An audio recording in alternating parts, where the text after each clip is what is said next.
Hello everyone, this is Carla from Art with Katie. Welcome back to my channel.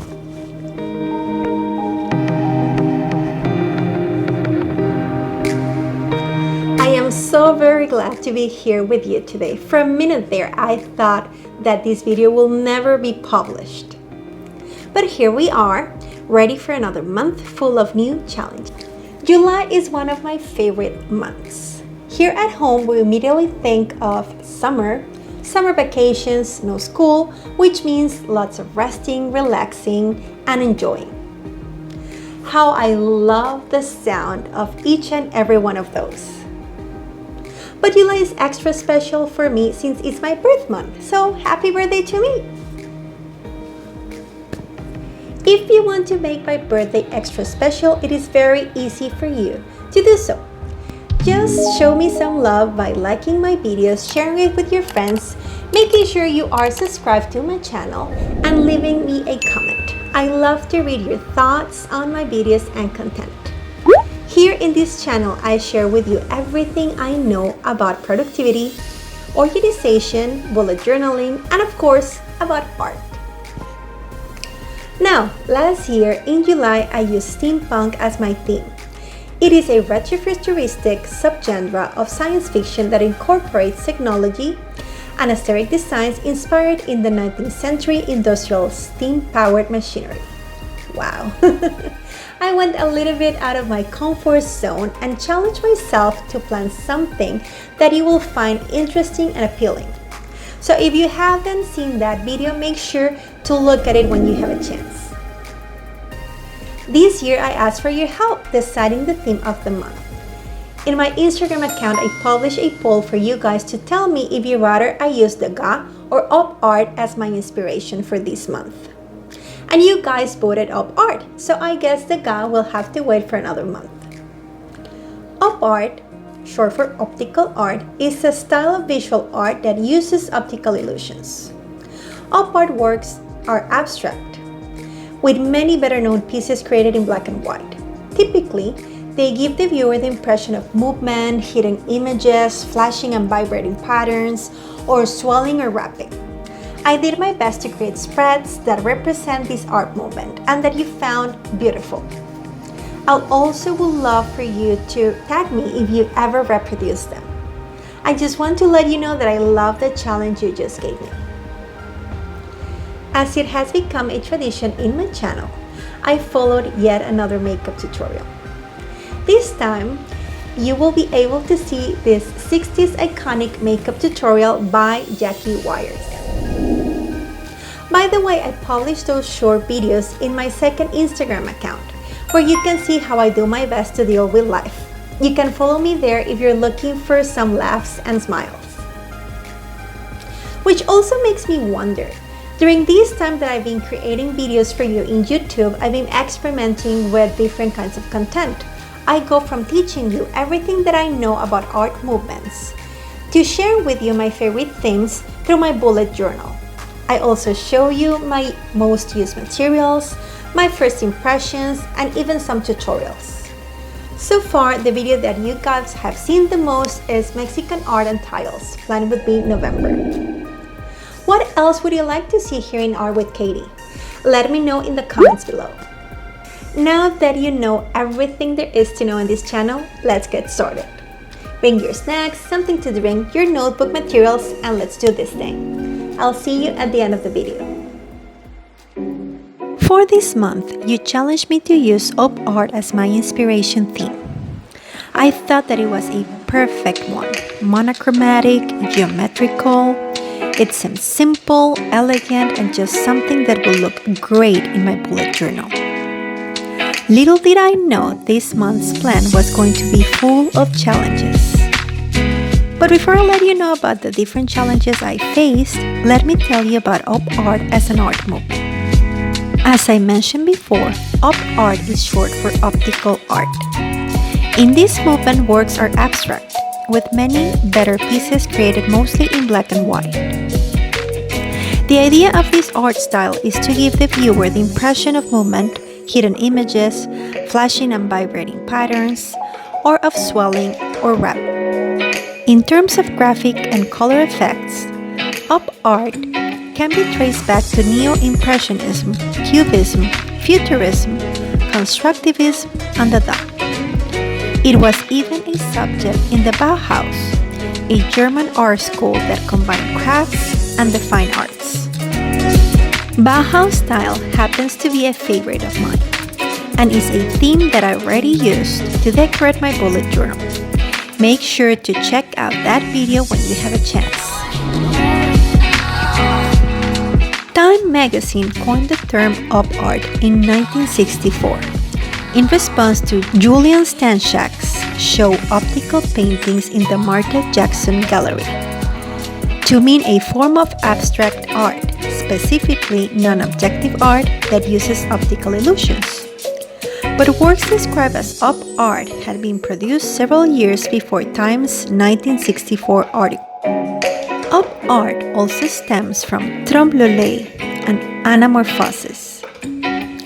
Links with psychological research have also been made, particularly both Gestalt theory and psychosociology.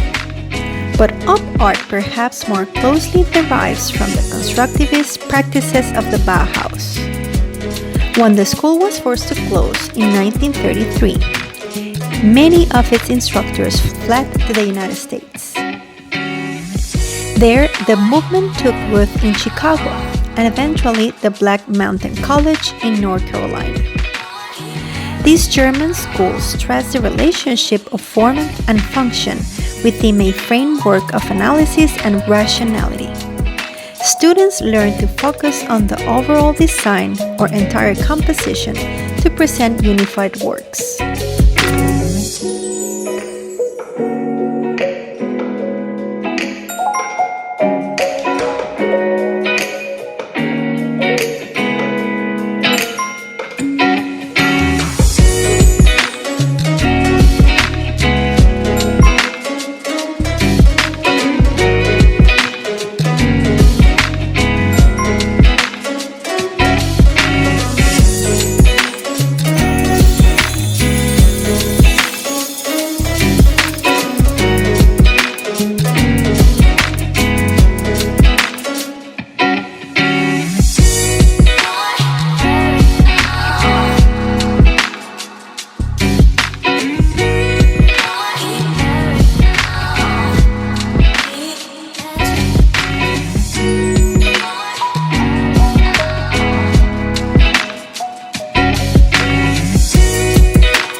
For my cover, I saw this lovely image of a boomerang and wanted to use it as a base to create my own, thinking that a letter J would be close enough to create something beautiful. While it's certainly not perfect, even if I did plan as best as I could, I'm very happy with the result. I also wanted to integrate the playful way in which some op art designers play around with negative color when another image is overlapped, which is why you see the opposite use of color in the few circles I drew on the cover as decoration. The days of the month I thought of leaving them white, but then used black thinking it would be the perfect excuse to use my white gel pens. Overall, I think I have a powerful and bold cover that stands out and definitely gives the viewer the feel of Optical Illusions.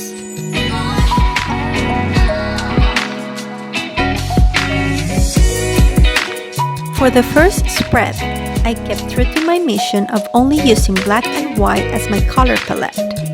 But as I got to the second page and decided what image to use as my inspiration, I had to add some color to it. The temptation was too big and the result too promising.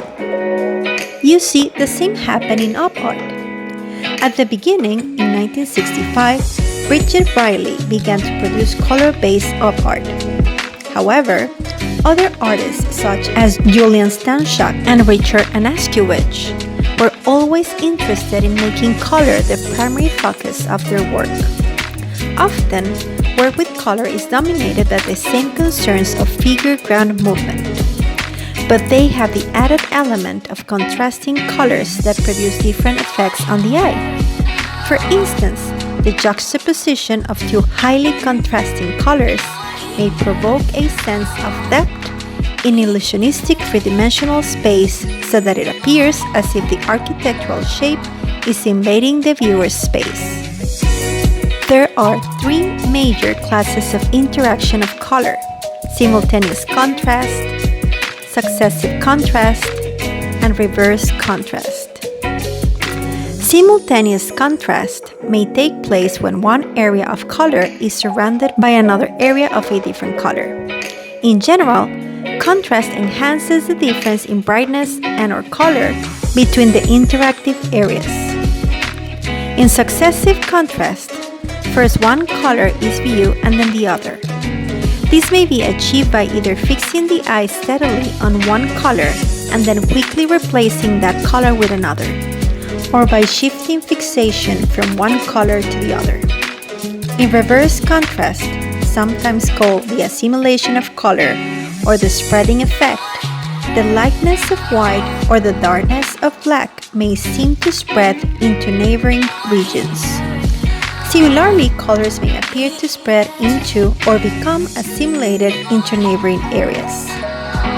If you want to see some optical illusions and great use of color, you might also be interested in surrealism. I have a video in which you can see how I use Salvador Dali's art as inspiration for my bullet journal.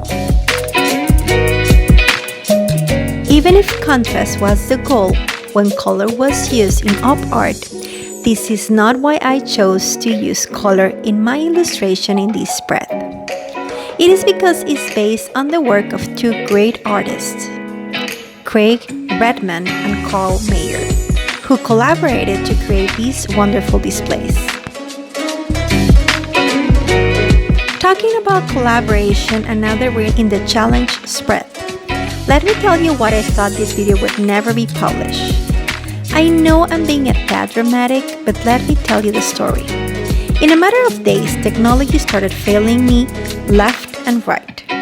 My computer screen started displaying some weird green patterns, similar to a motherboard pattern, and now that I think about it, very fitting to op art. Soon enough, my cell phone started dying on me, and it still does. I think the battery doesn't work well.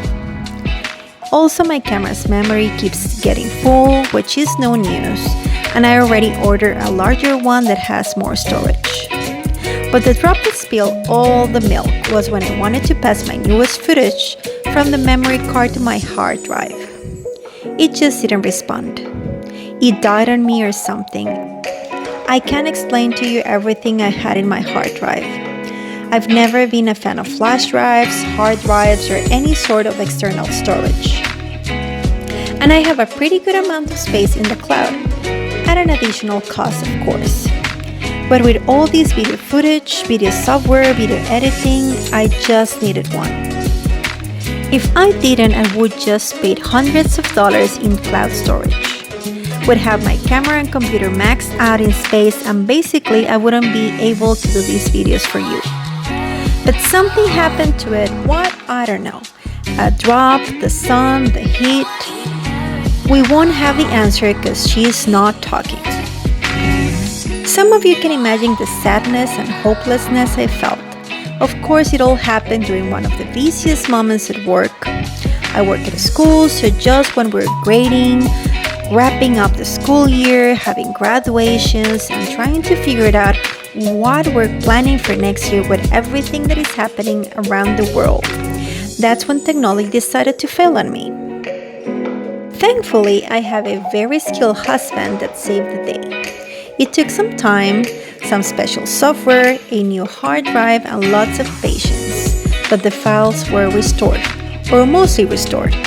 Now I have to revise every single file and make sense of how the software reordered the information. It's probably going to take me some weeks, a lot of hours, but I'll get there. So thanks for hanging on and viewing this video now that it is published. It means a lot to me. Oh, and if you have any recommendations regarding how to make my life simple with video storage, and especially how to make the process of transferring the footage from the camera to the computer, I would really appreciate it. Please leave a comment with your ideas. Now that I got that out of my chest, let's continue with this month's theme. In 1955, for the exhibition Mouvement at the Denis René Gallery in Paris, Victor Vasarely and Pontus Hultén promoted in their yellow manifesto some new kinesthetic expressions based on optical and luminous phenomenon, as well as painting illusionism. In most European countries, kinesthetic art generally includes the form of optical art that mainly makes use of optical illusions, like op art, as well as art based on movement. From 1961 to 1986, the Groupe de Recherche d'Art Visuel was a collective group of optokinetic artists that appealed to the direct participation of the public and an influence of its behavior, notably through the use of interactive labyrinths.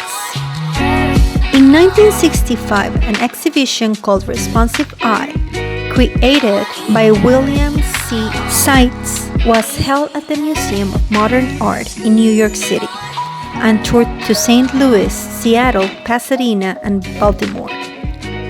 The works shown were wide-ranging, encompassing minimalism, the smooth plasticity, collaborative efforts of different artists alongside the well-known Victor Vasarely, Richard Anaschewicz, Wen-Ying Tsai, Bridget Riley, and Getulio Alviani.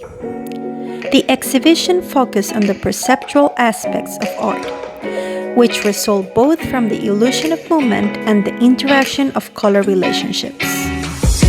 The exhibition was a success with the public, but less so with the critics.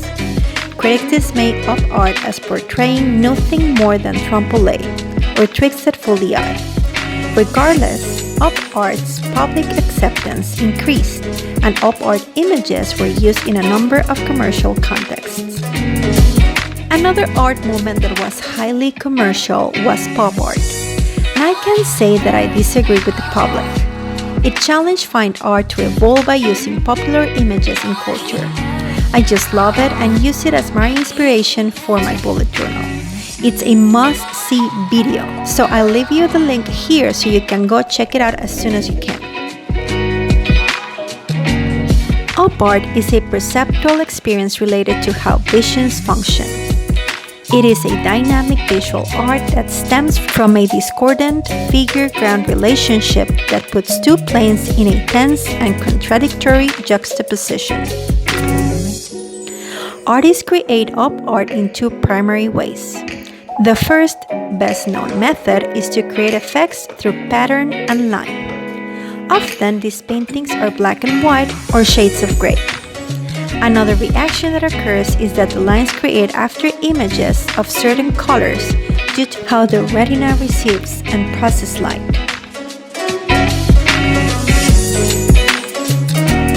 As Goethe demonstrates in his treatise Theory of Colors that says, at the edge where light and dark meet, color arises because lightness and darkness are the two central properties in the creation of color.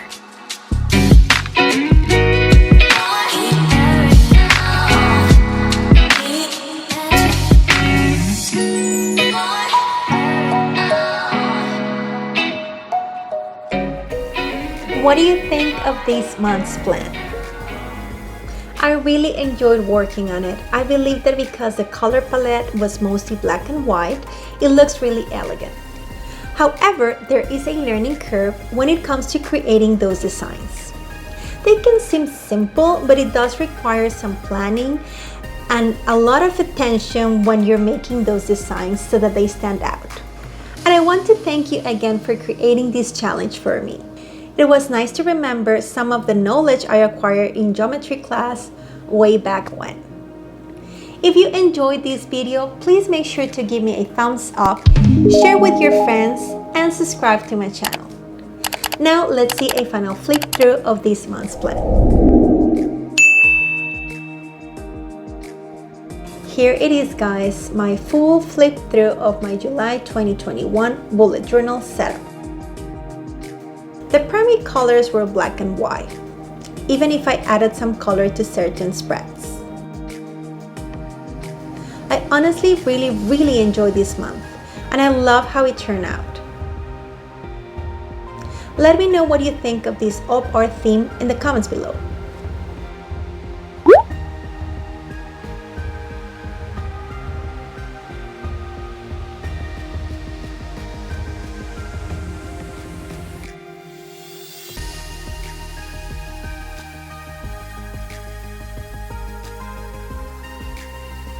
I know that some people love these minimal, really elegant themes, and I just want to share with you another one that I did that is similar. It reminds me a lot of the theme I did last August when I used black and gold washi tape as my main theme inspiration.